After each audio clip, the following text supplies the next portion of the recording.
Banyarwandakazi, stop scrolling. We need to talk. This is one of the biggest red flags. Idarapo ry'umukunda rizamuye. We need to talk about this right here, right now. While I do and not makeup look.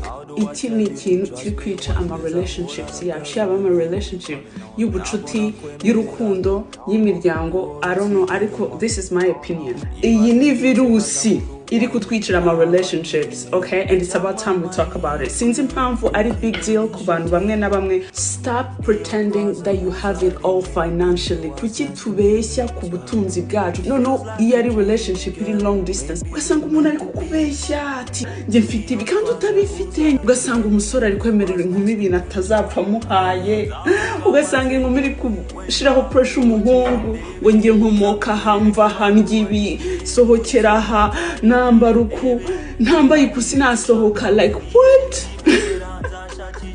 Nta kintu cyiza nko kwiyakira ukuri kandi ukabivuga utishisha, yaba imbere y'inshuti, yaba imbere y'abavandimwe. Uzareba niko uzahura n'abantu baguma mu buzima bwawe, bakaguma mu buzima bwawe bakuzi babishaka, batagumye mu buzima bwawe bakeka ko bari kumwe n'umuntu wababeshye kuriwe, you know. Uba wumva nawe utuje wisanzuye, ushobora kuba uwuriwe for real this time. Abantu benshi bavuka nta kintu na kimwe bafite, n'imiryango yabo nta kimwe ifite, ahubwo bakabiharanira bakabikorera. Rero umunsi tuzatangira kwakira ko duciriritse, yes, uraciriritse, ndaciriritse, listen, turabana baciriritse, entourage yacu imana baciriritse, ariko ntabwo kubyakira bidukuraho ko ejo tutazaba turenze. You know what I'm saying? Reka mbaho urugero.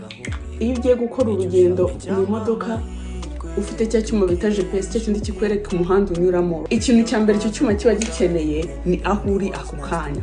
Kugira ngo kikuyoboye aho ushaka kujya, kigomba kumenya naho uri first. So ni wakira aho uhagaze uyu munsi, nejo uzagera ahantu harenze. Nta cyiza nko kubaka relationships zishingiye kuri honesty. You guys, ni gute ibi bintu mutabibona? Umusore ashobora kuba ari mwiza te, cyangwa inkumi ari nziza te, ariko without honesty, all those things fade away.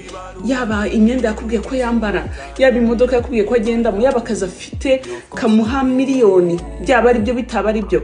Iyo umuntu atari umunyakuri cyane ku bintu nk'amafaranga, ni ibintu bituma isi izenguruka, kuko nawe uba uri kwirinda stress. Uragenda ukabeshya umuntu ko uhagaze gutya kandi atari ko uhagaze, ugasanga ategereje byinshi kuri wowe utanafite, bikagutera stress, anxiety. So twikorera imitwaro dushoboye kwikorera, you guys. Tureke kugendera mu birenge by'abantu barenze kandi tutarahagera, okay? So please be proud of your journey, learn from your mistakes, and please be honest. Kuko nta cyiza nko gupfuza ko nibura mu buzima hari umuntu umwe wari uzuburiwe wagukundiye wari uriho for real. Ntabwo mbwiye ngo story yawe iture ku karubanda, ariko nibura hagire abantu mu buzima bwawe wiyereka uko uri for real. Ntabwo amahitamo yawe gusa ari ugushaka cyangwa kuba inshuti n'abantu bakize gusa.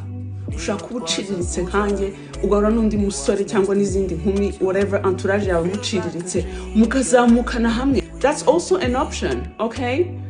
Mureke gukeka ko amahitamo ari amwe gusa, kandi abo bantu bafite ubwo butunzi n'ibiki, trust me, ntabwo bose ari kubishimye, ntabwo bose babayeho ubuzima bw'inzozi nk'uko ubikeka. No? So, what do you think about the look? Ntabwo nshaka kuvuga ko abanyarwanda ari bo bantu bonyine bafite iyi behavior, nuko njyewe n'umunyarwandakazi first, so nimba mbaganije first. Yeah, I care for you people. I care about our social life. So, be you, boo-boo. Be proud of your journey, because honesty is sexy and it's attractive. Ariko nzabigisha kugeza ryari.